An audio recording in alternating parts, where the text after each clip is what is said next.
Bon, on va démarrer tranquillement. Bonjour à toutes et à tous. Bienvenue à cette conférence en ligne intitulée Développement durable chez Hydro-Québec. Quelles sont les nouvelles attentes envers ses fournisseurs? Cet événement s'inscrit dans le cadre du parcours en responsabilité sociale d'entreprise pour les PME qui sont situées au nord du 49e parallèle et mené par le Centre de Québécois de développement durable et financé par la Société du Plan Nord. Je me présente, je suis Élise Michel, je suis coordonnatrice des opérations au CQDD et j'ai le plaisir de vous présenter le programme de cette prochaine heure.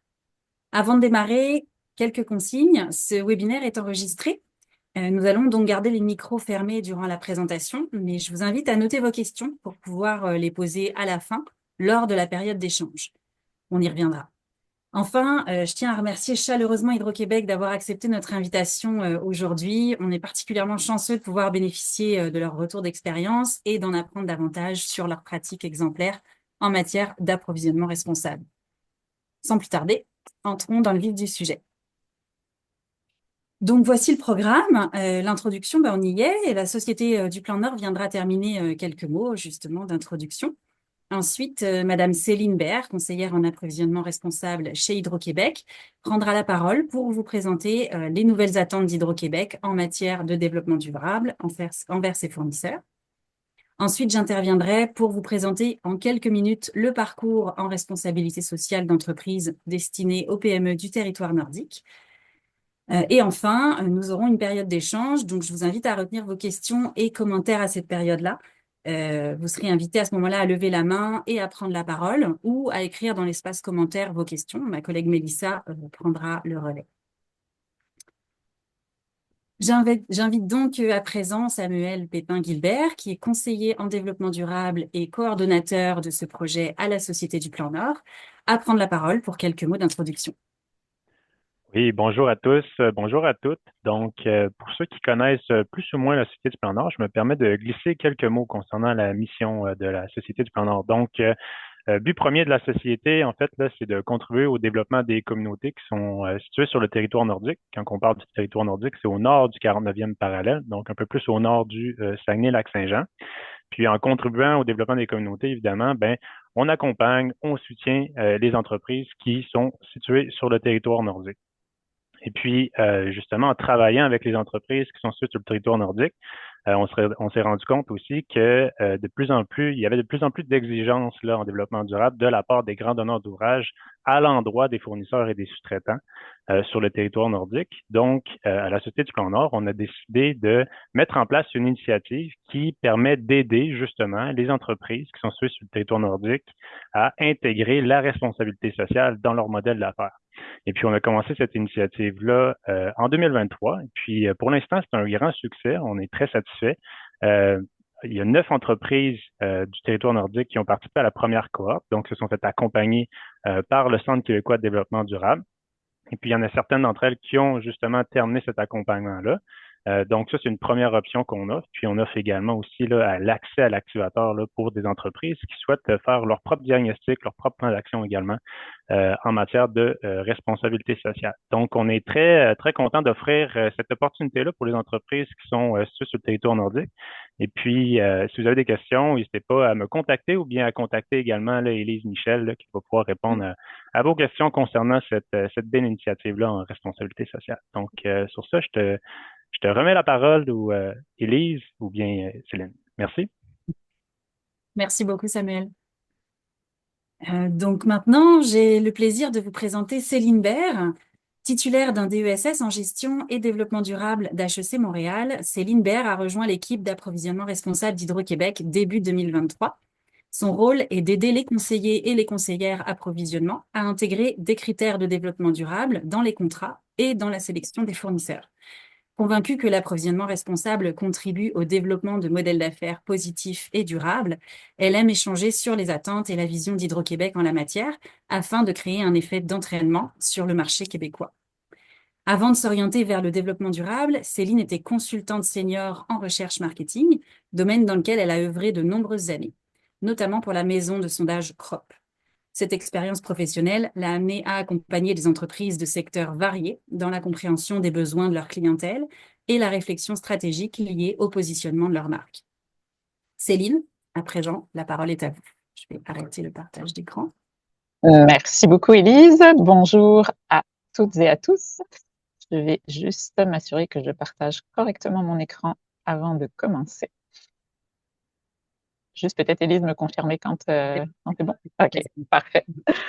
Alors, ça me fait vraiment plaisir aujourd'hui de pouvoir venir vous présenter toute la démarche qu'on fait en approvisionnement responsable chez Hydro-Québec et comment ça se traduit finalement concrètement dans la réalité des fournisseurs quand ils présentent des offres de services pour Hydro-Québec. Donc, quand on parle déjà d'approvisionnement responsable, de quoi on parle? Bien, on parle d'opérationnaliser le développement durable dans les achats. Le développement durable, on le sait, c'est essayer aujourd'hui d'avoir un développement qui répond aux besoins de la population actuelle, qui est équitable avec tout le monde, mais qui le fait sans compromettre la capacité des générations futures à répondre à leurs propres besoins. Puis ça s'articule en général autour de trois sphères: la protection de l'environnement, les bénéfices sociaux et les bénéfices économiques. Donc, quand on parle d'approvisionnement responsable, ben, on veut essayer de faire des achats qui vont minimiser déjà les risques d'entreprise, renforcer la durabilité économique des organisations, mais en même temps, essayer de réduire l'impact sur l'environnement et d'avoir des bénéfices positifs sur la société. Euh, cette volonté donc chez Hydro-Québec d'être durable dans ses activités, elle ne date pas d'hier. En fait, ça fait très longtemps qu'Hydro-Québec est reconnu pour essayer de minimiser l'impact sur l'environnement de l'ensemble de ses activités et de travailler beaucoup avec les communautés pour qu'il y ait des bénéfices au niveau des communautés locales qui soient visibles, qui soient perceptibles à cette activité-là. Donc, ça fait un certain temps qu'on réfléchit à tout ça. Cette démarche, cette réflexion a été accélérée avec la publication de la stratégie gouvernementale de développement durable 2023-2028, où le gouvernement a pris clairement position en faveur du développement d'une économie prospère, durable, la plus verte, la plus responsable possible. Et pour atteindre cela, ben, le gouvernement se souhaite utiliser les marchés publics comme levier pour arriver à atteindre ces objectifs. Donc, nous, on s'est approprié un petit peu cette volonté du gouvernement et on s'est fixé l'objectif que d'ici 2027, 50% de nos contrats aient une composante de responsabilité sociale ou environnementale. Et on a aussi une cible très spécifique au niveau social qui est de faire davantage affaire avec les entreprises d'économie sociale. Donc ça, ce sont les deux grandes cibles vraiment objectives qu'on s'est fixées dans notre plan de développement durable concernant la partie approvisionnement. Il y a plein de choses concernant tout le reste de nos activités et toutes les unités d'Hydro-Québec dans le plan de développement durable. Mais au niveau des approvisionnements, c'est vraiment ces deux cibles-là qu'on va vouloir atteindre. Maintenant, comment on arrive à atteindre ça et quelles sont les répercussions finalement pour nos fournisseurs potentiels? Donc, nous, ce qu'on a fait, c'est qu'on a, la diapo va arriver, voilà. On s'est questionné sur finalement quels sont les différents thèmes de notre stratégie d'approvisionnement responsable. On a repris les trois sphères du développement durable: environnement, social et économie. Et on s'est dit sur quel thème on va vouloir travailler. Parce que je pense quelque chose qu'il faut bien retenir, c'est que le développement durable, c'est valable pour toutes les entreprises, mais chaque entreprise va y arriver en fonction de ses activités. Chaque stratégie, qu'elle soit de développement durable en général ou d'approvisionnement responsable, doit être vraiment élaborée en fonction des spécificités de l'entreprise. Donc nous, on a établi que on avait 10 thèmes qu'on qu'il était pertinent de travailler chez Hydro-Québec par rapport à la réalité de nos activités. Donc, on a deux gros thèmes en environnement. Évidemment, ça ne surprendra personne. La réduction des GES. On entend beaucoup parler du plan 2025 d'Hydro-Québec, 2035, pardon, d'Hydro-Québec, qui s'intitule Décarboner le Québec. Donc, c'est sûr que la réduction des GES, la décarbonation de notre chaîne d'approvisionnement, c'est un thème clé. Je vais vous donner plus de détails ensuite. Puis, on a commencé à travailler, mais c'est pas encore totalement articulé, à intégrer également des mesures d'adaptation au changement climatique. On veut effectivement réduire les émissions de GES pour essayer de réduire l'impact sur les changements climatiques, mais le changement climatique est déjà là. Et donc, il ne faut pas juste réduire, il faut aussi s'adapter au nouveau climat qui est le nôtre et qui sera le nôtre pour les prochaines années. La gestion des matières dangereuses, dans beaucoup de nos activités, on utilise des matières dangereuses. On va s'assurer que tout ça est bien géré tout au long de la chaîne d'approvisionnement et d'utilisation de ces produits-là. Au niveau social, on a plusieurs thèmes. Tout ce qui est relation avec les Premières Nations ou les Inuits, les entreprises d'économie sociale, comme je disais, la santé, sécurité au travail, l'approvisionnement à travers des entreprises aussi qui vont être accessibles, qui vont favoriser l'inclusion sociale et le respect des droits de la personne. Et finalement, du côté économique, on va favoriser l'achat local comme on le fait depuis tout le temps, mais on va essayer de renforcer encore cette dimension-là. On va essayer que les achats qu'on fait soient le plus circulaires possible, dans le sens d'utiliser le moins de matière vierge possible, de réutiliser la matière qui est extraite pour faire des produits et utiliser des services. Et on a un autre thème qui est le coût total de possession, donc acheter non seulement en fonction du prix d'un produit ou d'un service, mais aussi en fonction de tout son cycle de vie pour maximiser les bénéfices. Et que ça, ce sont nos 10 grands thèmes. Je rentrerai un tout petit peu plus en détail dans certains d'entre eux tantôt. Puis comment on y arrive finalement? Donc à chaque fois, je clique sur le mauvais écran. Voilà. On a 2 axes de travail. On va soit travailler avec une approche qu'on appelle plus approche produit ou service, donc qui va être là de vraiment donner des nouvelles exigences spécifiques dans nos contrats à nos fournisseurs sur le type de produit avec lequel on veut s'approvisionner, le type de service avec lequel on va s'approvisionner. Puis, quand on va établir ces critères-là, on va toujours regarder l'ensemble du cycle de vie des produits, du produit ou du service qu'on achète pour regarder où sont les impacts et quels sont les critères qu'on peut demander à nos fournisseurs sur lesquels on va leur demander de travailler pour avoir un produit plus environnemental, un service qui a plus de retombées sociales. Et on peut aussi y aller en sélectionnant des fournisseurs qui, de façon générale, se sont déjà structurés pour avoir une meilleure performance environnementale ou sociale. On a différents outils et ça va se manifester pour les fournisseurs donc de différentes façons, nos exigences. Le premier outil, c'est le devis technique ou les clauses d'exécution du contrat dans lequel on peut rajouter des exigences spécifiques pour atteindre nos objectifs environnementaux et sociaux. On va pouvoir aussi poser des questions, avoir des questionnaires de bonnes pratiques et on va pouvoir valoriser des façons de faire. Donc, ce qui veut dire donner un avantage en plus du prix, par exemple, aux fournisseurs qui ont les meilleures façons de faire. On va demander parfois aussi aux fournisseurs à s'engager à travers des formulaires ou des déclarations. Et dans certains cas très précis, surtout quand on veut favoriser des entreprises qui ont des bénéfices sociaux, une structure qui a plus de retombées sociales, on va avoir le droit de faire des appels au marché limités. C'est sûr que chez Hydro-Québec, il y a toujours la grande règle de favoriser au maximum la concurrence.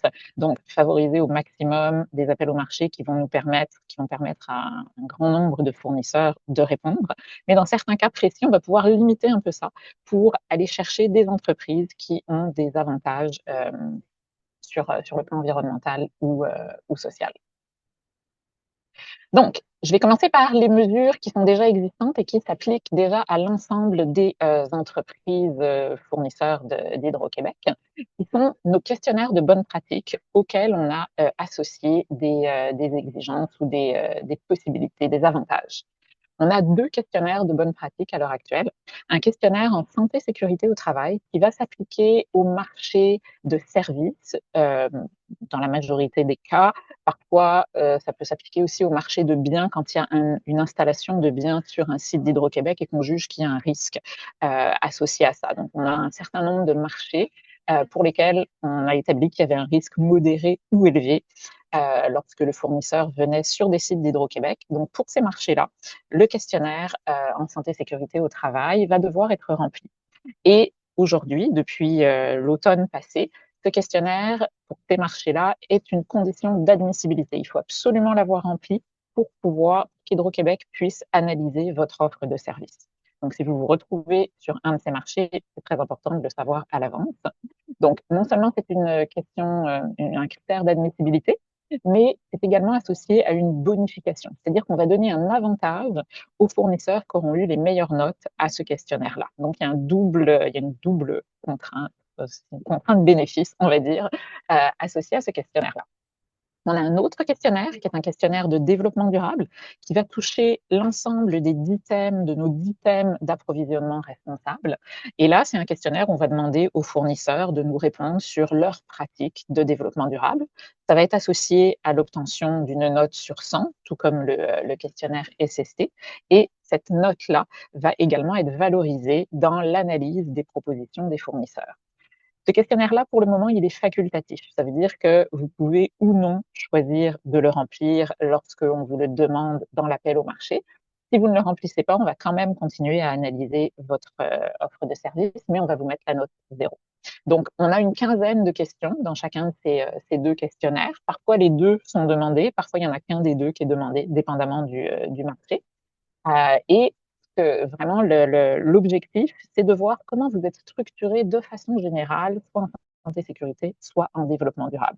Ce ne sont pas des questions qui sont précisément associées au mandat qu'Hydro-Québec voudrait confier à un fournisseur à ce stade-là. Après ça, il y a d'autres clauses qui rentrent en ligne de compte, mais au stade du questionnaire, on mesure vraiment les pratiques générales.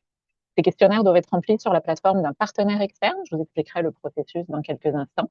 Et bien, on veut s'assurer que c'est une démarche qui est sérieuse. Donc, il y a des pièces justificatives à fournir pour quand vous nous dites oui, j'applique telle bonne pratique, bien, on veut être sûr que vous l'appliquez vraiment, puisqu'on donne un avantage aux fournisseurs qui le font. Et il y a des critères à respecter pour que ces pièces justificatives soient acceptées. Bien important à garder en tête, ça prend quand même un petit peu de temps remplir ces questionnaires-là, ainsi que toute la démarche. Donc, l'important, c'est aussi de s'y préparer le plus rapidement possible quand vous savez que vous allez vouloir répondre à des appels au marché d'Hydro-Québec. J'ai passé brièvement le contenu du questionnaire en santé-sécurité. En fait, on est allé prendre la structure idéale d'une entreprise qui serait bien organisée en matière de santé-sécurité. Et on va vous demander si vous remplissez, si vous avez finalement cette structure-là. On va vous demander est-ce que vous faites une analyse de risque en matière de santé-sécurité. On va vous demander est-ce que vous avez un programme de prévention en santé-sécurité, une politique de santé-sécurité, des protocoles, des processus pour traiter les non-conformités quand il y en a eu, etc. Puis, on a 14 questions dans ce questionnaire-là et sur 9 de ces 14 questions, on va vous demander une pièce justificative pour prouver que cette structure est réellement en place dans votre entreprise.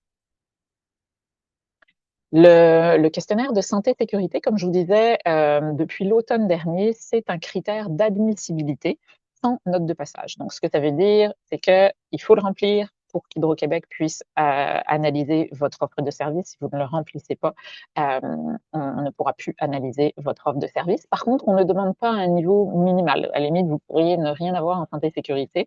Vous aurez par contre la note de 0.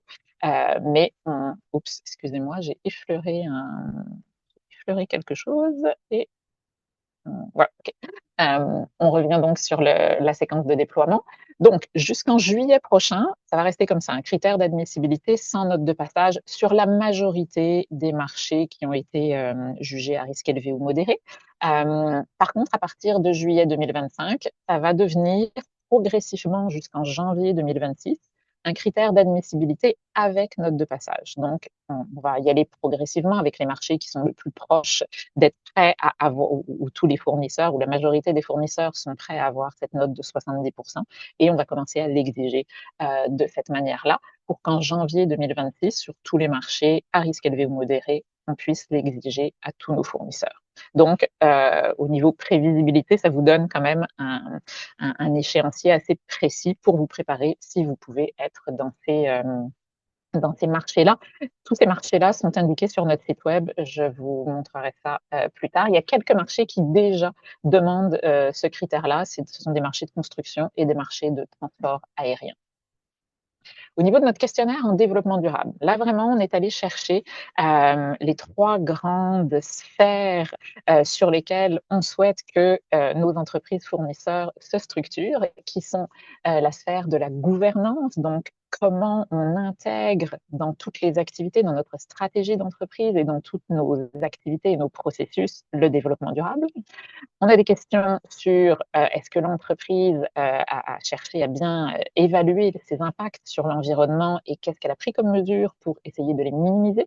Et on a des questions également sur les bénéfices au niveau de la société que les activités de l'entreprise peuvent avoir. Donc, c'est vraiment un questionnaire qui a été fait en parallèle avec, en collaboration, je devrais plutôt dire, avec des associations, des fournisseurs, d'autres grands donneurs d'ordre québécois. On a vraiment interrogé pas mal de parties prenantes pour arriver à ce questionnaire qui, selon nous, est un peu également un condensé des meilleures pratiques qu'une entreprise pourrait appliquer en développement durable aujourd'hui. Évidemment, la note de 100% aujourd'hui, c'est pas un objectif. On n'a pas comme objectif que tous nos fournisseurs aient 100%. Elle est assez difficile, je dirais, à atteindre cette note-là. Par contre, notre attente, c'est vraiment, avec ce questionnaire-là, de montrer aux fournisseurs vers où on veut amener notre chaîne d'approvisionnement et de les inciter à se mettre en marche, soit à se mettre en marche si ils n'ont pas encore développé des pratiques d'approvisionnement responsables, ou à les améliorer si la mise en marche est déjà faite. Donc, on voit ça un peu comme un canevas avec lequel on vous évalue, mais aussi un canevas qui peut vous permettre de dire « Ah tiens, moi, je n'ai pas travaillé là-dessus, peut-être qu'il y a une opportunité pour moi de le faire. » Donc, nos 3 grands blocs vont donc gouvernance, environnement et social, vont vous permettre d'obtenir des points. Dans la section gouvernance, on a 5 questions, ça peut vous donner 36 points. Les questions, parfois, quand vous rentrez dans le questionnaire, elles peuvent être un petit peu impressionnantes. Exemple, la question détention d'une certification en ESG. Il y a une dizaine de choix de réponses. Mais la raison pour laquelle il y a beaucoup de choix de réponses dans toutes nos questions, c'est que, comme je disais tantôt, le développement durable, c'est un chemin personnel qu'une entreprise va prendre par rapport à sa réalité. Donc, l'ensemble de nos choix de réponse vise à vous fournir des possibilités, mais il ne s'agit pas de tout cocher. Une fois que vous aurez coché 2 ou 3 choix de réponse par question, vous aurez le maximum de points. Il s'agit vraiment d'aller voir qu'est-ce qui, comme bonne pratique, reflète et est le plus pertinent dans le cadre de vos activités. Donc, première question, on va vous demander est-ce que vous avez des certifications? Donc, on peut penser à des certifications ISO, on peut penser à la certification BNQ, à la certification B Corp, en tout cas différentes certifications qui prouvent que vous vous êtes structuré pour respecter le développement durable dans votre entreprise. On va vous demander si vous avez des engagements officiels ou publics en faveur du développement durable, puis on va vous donner différentes possibilités, encore une fois. On va vous demander si vous-même, vous essayez de maîtriser les risques en environnement, gouvernance et sociaux de votre chaîne d'approvisionnement. On va vous demander également si vous formez votre personnel pour que toutes ces notions de développement durable percolent dans l'entreprise, dans toutes les unités. Et on va vous demander la façon dont cette fonction-là est gérée. Donc, plus il y a vraiment une gestion structurée, plus vous allez évidemment avoir de points. Dans la partie environnement, c'est sûr qu'on va vous poser des questions sur les sources d'énergie utilisées dans votre entreprise, donc pour les déplacements professionnels, livraison ou déplacement du personnel dans le cadre des activités de travail. Et plus ces sources d'énergie-là pour les déplacements seront décarbonées, plus vous aurez de points.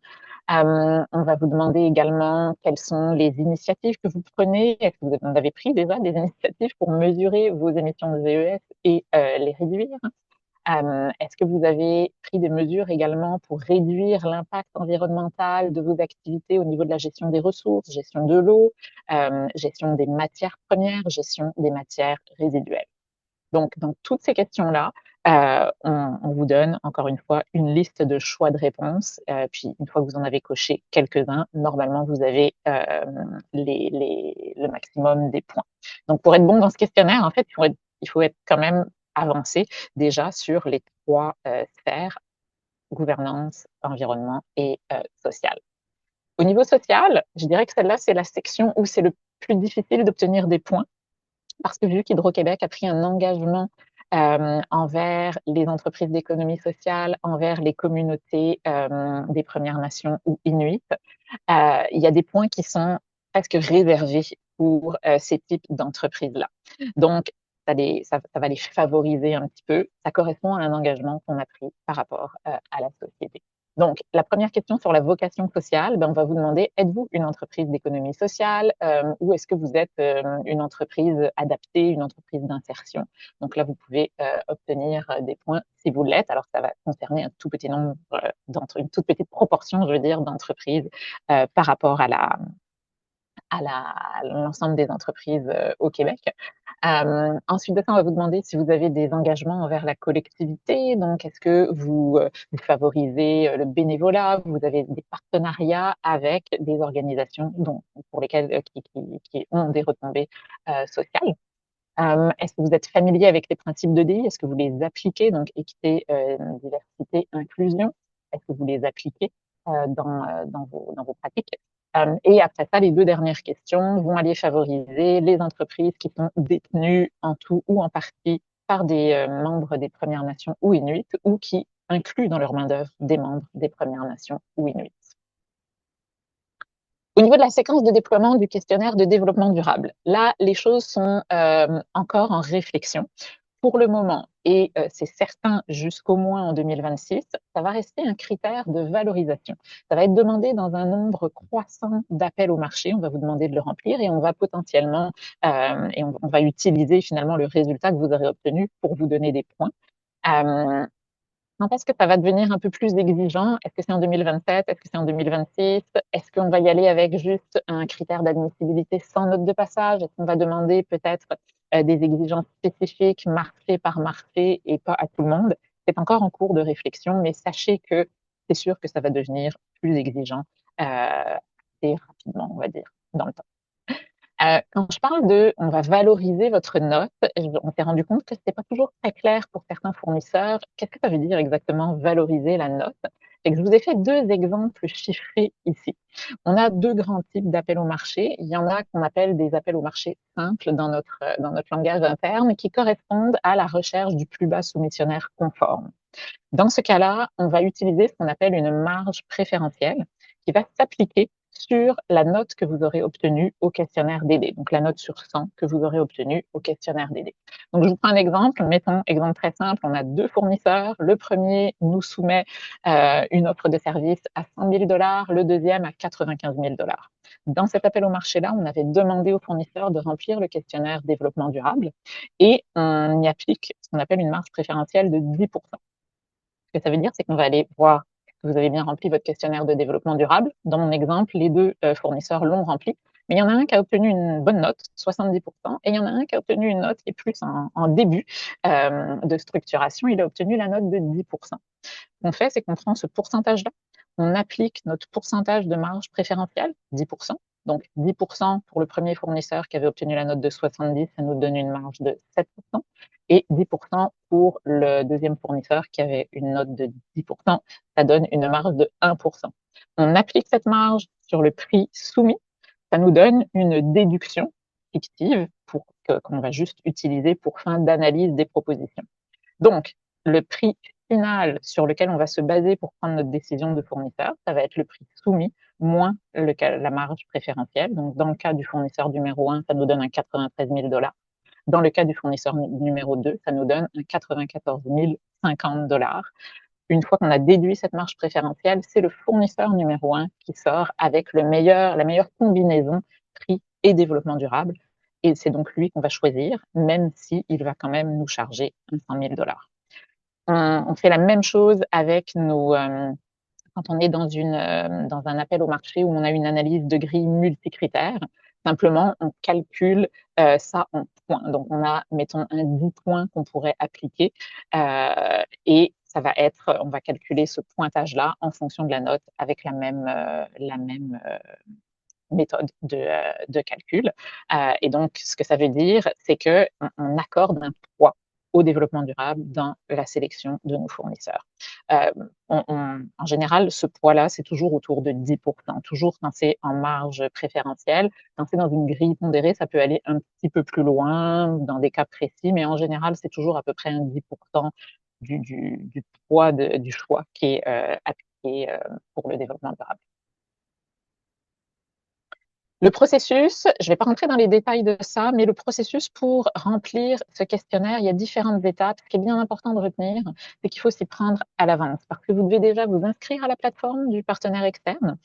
Ensuite de ça, vous allez devoir finaliser votre compte avec le partenaire externe. Vous allez devoir répondre, rassembler les pièces justificatives, les soumettre. Elles vont être validées par le partenaire externe et ensuite, vous allez devoir télécharger votre rapport validé et le joindre à votre offre de service. Tout ça avant la date et l'heure de clôture de nos appels au marché.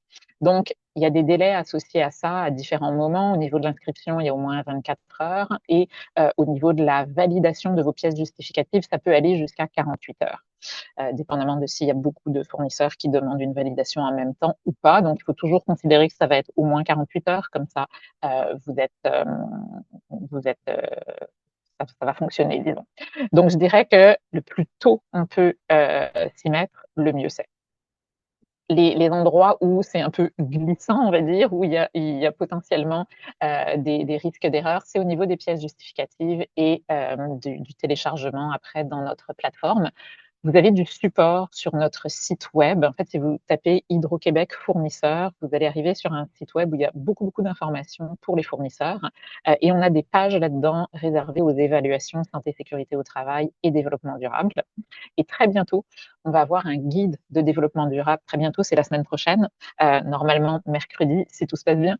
On va avoir un guide de développement durable à l'intention des fournisseurs qui suit un petit peu toutes les notions de développement durable qui font partie de notre questionnaire, mais qui vous donne également des références pour avoir du support, des gabarits, des outils et des informations sur des subventions qui peuvent être accessibles. On vous invite vraiment à aller le consulter dès qu'il sera disponible. Puis au niveau de Self-Contractor, quand vous êtes en train de... Self-Contractor, c'est notre partenaire externe pour ces questionnaires-là. Quand vous êtes en train de remplir le questionnaire, s'il y a des questions techniques ou quoi, n'hésitez pas à faire appel à eux.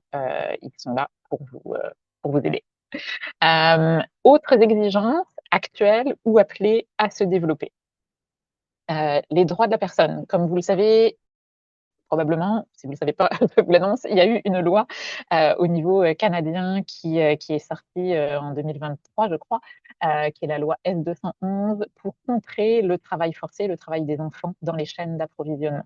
Donc, pour se conformer à cette loi, Hydro-Québec a mis en place différentes mesures pour tous les fournisseurs. Ça va s'appliquer à tous les fournisseurs. Il y a eu un ajout au code de conduite. Donc, on va vous demander de signer un code de conduite dans lequel vous vous engagez également, vous, à faire attention à votre chaîne d'approvisionnement pour essayer de lutter contre le travail forcé et le travail des enfants.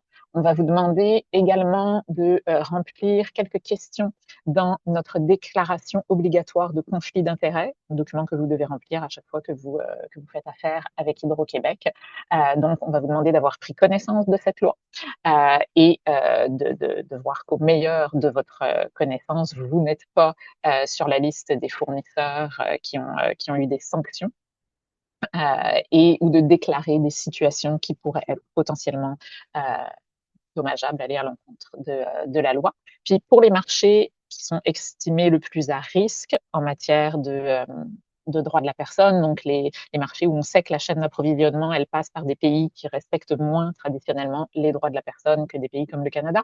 On va faire des vérifications diligentes d'entreprise. Dans certains cas, on a des processus d'accréditation, de certification d'usine. On va intégrer cette dimension-là à ces processus de certification. Au niveau de la réduction des GES, Là, on va y aller vraiment marché par marché. On va cibler les marchés qui ont le plus d'impact, donc des marchés que soit sur les processus de fabrication sur ces marchés-là sont très émetteurs de GES et ou des marchés sur lesquels Hydro-Québec a beaucoup de dépenses. Donc, si vous savez que vous êtes un fournisseur de biens dont la fabrication a beaucoup d'émissions de GES et puis qu'Hydro-Québec achète beaucoup de votre bien, vous allez vous retrouver à un moment donné assez rapidement dans notre liste de priorités.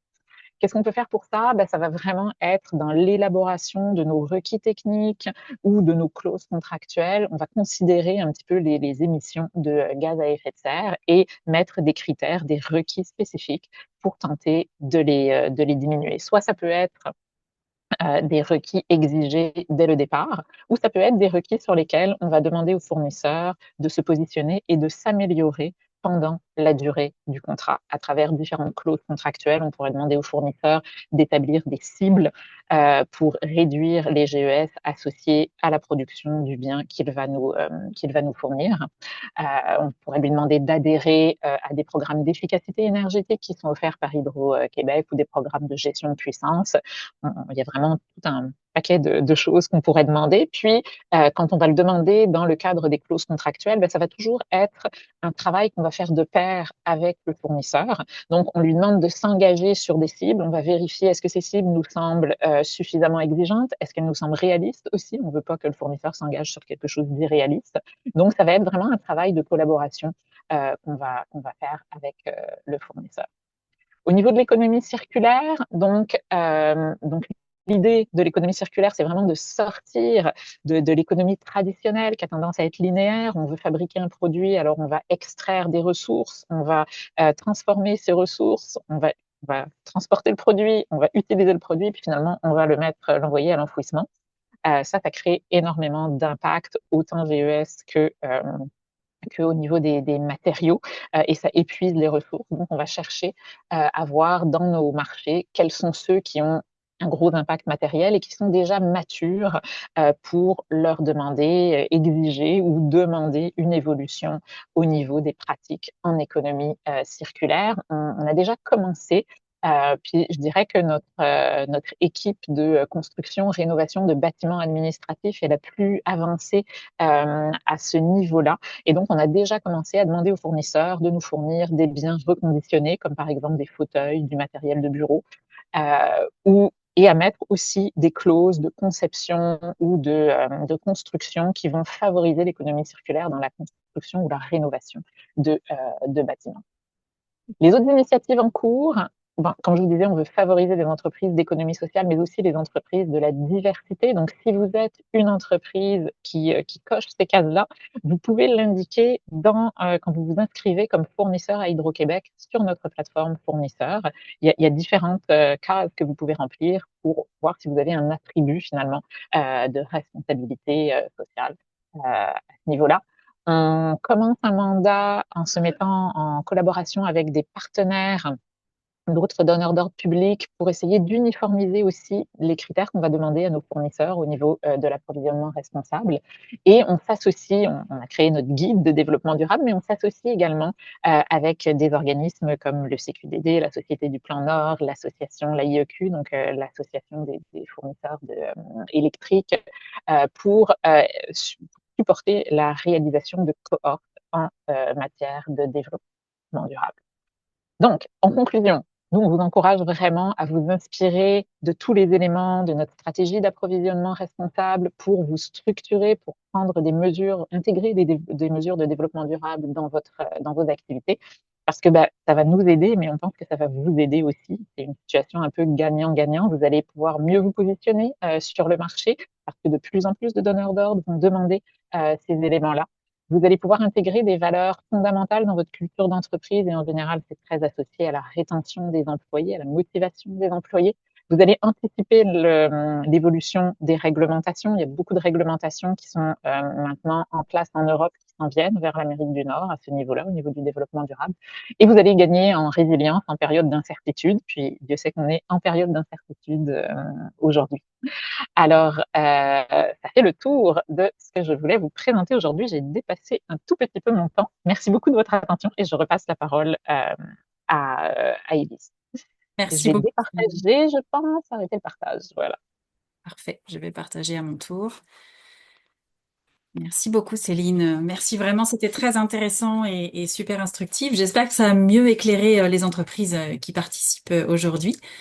Donc je reprends la parole maintenant pour la troisième partie de ce webinaire pour vous parler du parcours en responsabilité sociale d'entreprise au nord du 49e parallèle. Avant cela, je me permets de prendre juste une petite minute pour vous présenter mon organisation. Donc le CQDD, le Centre québécois de développement durable, est un OBNL autonome dont la mission est de soutenir les organisations dans l'intégration des principes ou des enjeux de développement durable dans les pratiques organisationnelles. On a déjà accompagné plus de 700 organisations, on a un beau réseau de 150 partenaires et on propose des services variés autour de la responsabilité sociale d'entreprise, comme par exemple l'accompagnement dans des démarches globales. On donne aussi des formations, des conférences, on produit, on diffuse de l'information, entre autres choses. On est porteur de plusieurs initiatives au Québec, comme le projet dont on parle aujourd'hui. Et on est notamment membre du comité technique canadien pour le projet de normes ESG et pratiques durables. Enfin, on est une petite équipe d'une vingtaine d'employés. Notre siège social est à Alma, au Saguenay-Lac-Saint-Jean, et nous avons une antenne à Montréal. Le parcours en RSE au nord du 49e parallèle fait partie des projets structurants que nous avons au CQDD. Ces projets sont autant d'outils pouvant servir de levier pour une organisation qui souhaite en bénéficier. Ici, il s'agit donc de plusieurs projets à impact social positif au Québec et dans les provinces atlantiques. On vient de le voir, Hydro-Québec a des attentes et même des exigences en matière de RSE envers ses fournisseurs, mais Hydro-Québec n'est pas le seul. Et de plus en plus de grands donneurs d'ordre ont eux aussi des attentes. Également, les bailleurs de fonds. Et c'est ce que je vous présente ici. Un exemple concret de notre projet structurant financement durable où on accompagne 20 bailleurs de fonds. On les accompagne pour qu'ils intègrent des critères ESG dans l'octroi de financement aux entreprises. Ça représente donc 60 millions d'investissements annuels qui sont maintenant touchés par l'intégration de critères de durabilité ou ESG grâce à cette initiative. C'est donc un des nombreux signaux du marché qui appuient la pertinence d'intégrer une démarche RSE. C'est dans ce contexte que la Société du Plan Nord et le Centre québécois de développement durable vous proposent un parcours d'accompagnement en RSE pour améliorer la compétitivité des entreprises situées au nord du 49e parallèle afin de mieux répondre aux nouvelles attentes et exigences des grands donneurs d'ordre en matière de RSE, justement. Ce parcours, grâce à la Société du Plan Nord, est gratuit pour les entreprises qui sont situées au nord du 49e parallèle. Je vous donne quelques mots sur les critères pour participer au parcours. Les entreprises qui sont admissibles doivent être des PME privées ou collectives, doivent avoir une place d'affaires au nord du 49e parallèle, donc leur siège social ou un bureau d'affaires, et doivent être fournisseurs ou sous-traitants de grands donneurs d'ordre du territoire nordique, comme Hydro-Québec par exemple. Et enfin, sachez que la sélection finale des candidatures des entreprises qui souhaitent participer au parcours est effectuée par la Société du Plan Nord. Comme le disait Samuel en introduction, une première cohorte de 9 entreprises a démarré l'année passée et certaines entreprises ont déjà quasiment terminé leur accompagnement. Les inscriptions pour la deuxième cohorte sont ouvertes depuis quelques jours pour un démarrage en septembre-octobre prochain. En quelques mots, ce projet permet un accompagnement par des conseillers en développement durable du CQDD dans une démarche accélérée en RSE à l'aide de l'application Activateur dont je vais parler un peu plus longuement plus tard. Donc voici les 6 étapes en question du parcours qui représentent en réalité 5 rencontres, dont une en présentiel et les autres sont en virtuel, plus, en guise de 6e étape, une banque d'heures pour du soutien à la mise en œuvre d'actions concrètes. Alors, durant ce parcours, l'entreprise va passer à travers plusieurs rencontres qui vont lui permettre, dans un premier temps, de mieux s'approprier toutes les notions liées à la RSE, d'en apprendre plus sur les attentes du marché, sur les enjeux de durabilité également. Ensuite, de faire une auto-évaluation de son entreprise en matière de RSE. Puis, de faire un plan d'action en nommant ce que l'entreprise souhaite mettre en place à l'aide de l'activateur et d'identifier à cette étape-là des ressources financières et techniques pour concrétiser ses projets. Également, ce parcours lui permet de prioriser les actions qui auront été choisies avec un échéancier. Et enfin, comme je le disais, il y a une banque de temps qui est prévue, mais qui est facultative pour l'entreprise, mais en tout cas qui est là pour être soutenue dans la mise en œuvre des actions qui auront été choisies. Pour vous donner une idée de temps, en termes d'échéancier de temps, une entreprise qui participe au parcours, en général, termine son accompagnement entre 4 à 6 mois pour réaliser ces 5 rencontres-là. Je vous parlais de l'activateur. L'activateur est donc une application web avec laquelle est réalisé l'accompagnement et le parcours. Cette application vise à démocratiser l'expertise en développement durable et ça permet aux entreprises de réaliser une auto-évaluation, comme je le disais, en matière de RSE, de planifier des actions à réaliser, de faire un suivi de la mise en œuvre de ces actions concrètes et finalement de communiquer ce que l'entreprise réalise déjà en matière de RSE.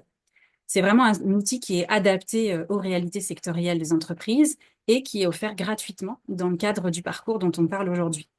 D'ailleurs, dans le cadre du projet, on a fait une adaptation pour le territoire nordique et pour certains secteurs, comme les transports, le minier, la construction. C'est ce qui permet d'être vraiment très efficace dans le processus d'accompagnement.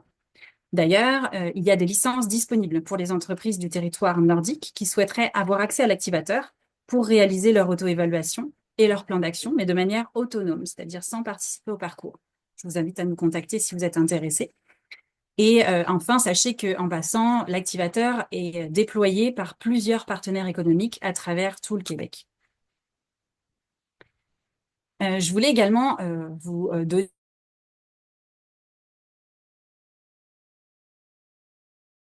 donner un titre en matière de RSE qui est donné auprès de tous les gestionnaires. L'entreprise va ressortir avec un rapport d'auto-évaluation, donc de toutes les actions qu'elle fait déjà. Va également bénéficier d'un plan d'action qui aura été fait avec l'activateur, qui va être toujours en responsabilité sociale d'entreprise. Va également bénéficier d'une banque de 17 heures, comme je le disais, de soutien qui est facultative après les 5 rencontres qui sont prévues dans le parcours, qui est destinée à la mise en œuvre des actions. Et enfin, va bénéficier d'un accès gratuit à l'activateur jusqu'à avril 2028, ce qui permet de faire un suivi quand même assez long. Juste pour vous dire que cet accompagnement-là représente en réalité 38 heures d'accompagnement, mais pour l'entreprise, ça représente 5 rencontres de 2 heures. Donc, on dit à peu près un total d'environ 10 heures en fonction du temps passé avec l'entreprise également pour la partie planification. L'entreprise va vraiment ressortir de cet accompagnement avec un vrai plan d'action et des mesures concrètes à mettre en place. Évidemment, comme cet accompagnement est gratuit, on demande une petite implication auprès de l'entreprise qui est de constituer un groupe de travail de 2 à 5 personnes et de participer activement aux rencontres pour arriver à une planification afin de mettre en place progressivement des pratiques en matière de RSE. Enfin, je voulais vous dire que si vous souhaitez plus d'informations concernant nos projets au CQDD, je vous invite à visiter notre site web. Vous y retrouverez également les détails sur le parcours dans la section projet que vous voyez ici en haut. Puis dans la section nouvelles, vous pourrez aussi voir un article sur les pratiques d'approvisionnement responsable chez Hydro-Québec qui a été réalisé par nos soins au CQDD il y a quelques semaines. Enfin, je vous invite à nous contacter car il existe d'autres programmes d'accompagnement offerts dans d'autres régions du Québec qui pourraient vous intéresser ou intéresser les entreprises situées ailleurs qu'en territoire nordique. Voilà, je pense que je suis allée très vite. On va arriver à la période d'échange maintenant. Je vais départager mon écran. Je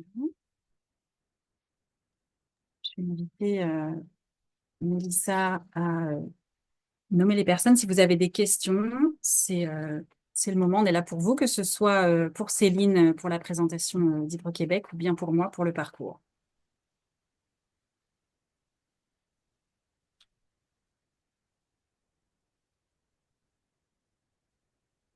Bon. Donc déjà, dans le bloc de questions-réponses, on a eu une question en cours de rencontre, à savoir à quel endroit on pourrait voir visionner l'enregistrement du webinaire. Oui, alors l'enregistrement va être disponible sur notre site web au CQDD, donc une bonne raison pour aller visiter notre page. On pourrait également vous envoyer le lien à la suite de ce webinaire.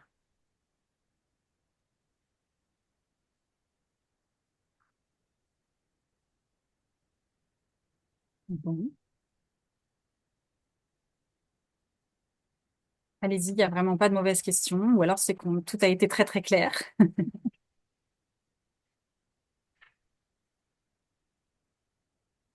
Je peux peut-être adresser une petite question à Céline, en fait, concernant le guide de développement à l'intention des fournisseurs qui devrait sortir en milieu de semaine prochaine ou dans ces environs-là. Au fond, c'est sur la page web d'Hydro-Québec dédiée aux fournisseurs qu'on va pouvoir le trouver. C'est ça, exactement. En fait, en allant sur le site d'Hydro-Québec pour les fournisseurs, il y a un onglet, un endroit qui s'appelle Nos exigences, donc qui s'appelle Soumissionner, et ensuite on descend dans Nos exigences, puis on va voir Évaluation, santé, sécurité et développement durable. Vous cliquez là-dessus, ça va vous amener vraiment sur les pages spécifiques pour notre questionnaire de nos questionnaires, et vous allez pouvoir avoir accès en cliquant sur questionnaire de développement durable. Il y a une tuile qui va s'afficher. Le site web va être également amélioré.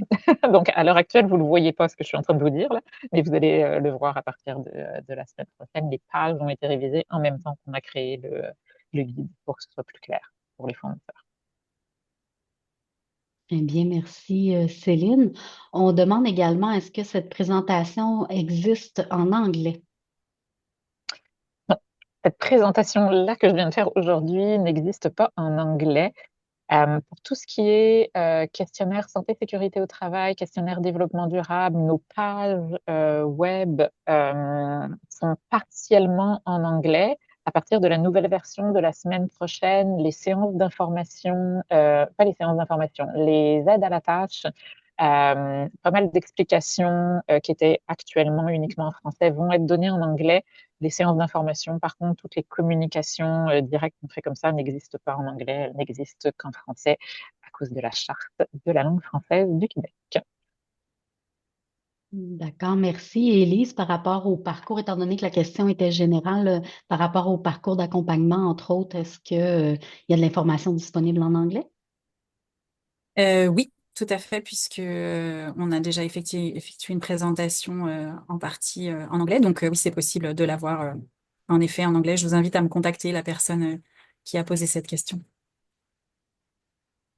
Eh bien, si je ne me trompe pas, là, sur la page web du CQDD, là, au niveau du projet, le descriptif est également en anglais. Oui, effectivement. Oui, très juste, Mélissa. Oui, le descriptif du parcours. Est-ce qu'il y avait d'autres questions? Est-ce que les PowerPoint, parce que là, on parle, bon, le webinaire en tant que tel va être disponible, mais est-ce que les présentations en tant que tel, le PowerPoint, autant d'Hydro-Québec que du Centre québécois de développement durable, est-ce qu'ils vont être transmis aux participants? Ça peut être le cas pour nous, oui, tout à fait. Ça peut probablement être le cas pour nous aussi. Il faut juste que je vérifie. On est tenu on est régi par différentes règles. Alors, il faut juste que je m'assure que je suis capable de le diffuser. Mais si c'est le cas, oui, avec plaisir. Et donc, pour l'instant, il n'y a pas d'autres questions. Il nous reste encore quelques minutes, donc n'hésitez pas. Vous pouvez lever la main également, puis je pourrai vous donner la parole là, si vous préférez poser votre question verbalement.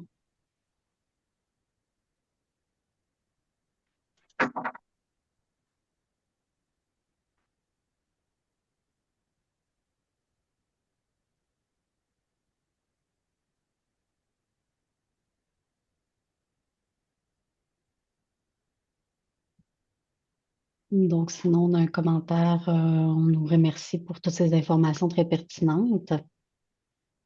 Je crois que ça fait le tour pour ce qui est des questions. Bon, bah écoutez, on va clore ce webinaire dans ce cas, mais je vous remercie. Merci à toutes et à tous pour votre participation aujourd'hui. On espère que ce webinaire vous a apporté des pistes concrètes et utiles. N'hésitez pas à nous faire part de vos questions si vous en avez, même après, en tout cas après cette session-là. Un grand merci également à Céline et à Hydro-Québec pour le partage et à la Société du Plan Nord qui nous permet cette tribune-là aujourd'hui. Je vous souhaite une très bonne fin de journée à vous, très bonne fin de journée à tout le monde et au plaisir de vous retrouver pour un prochain rendez-vous. À bientôt.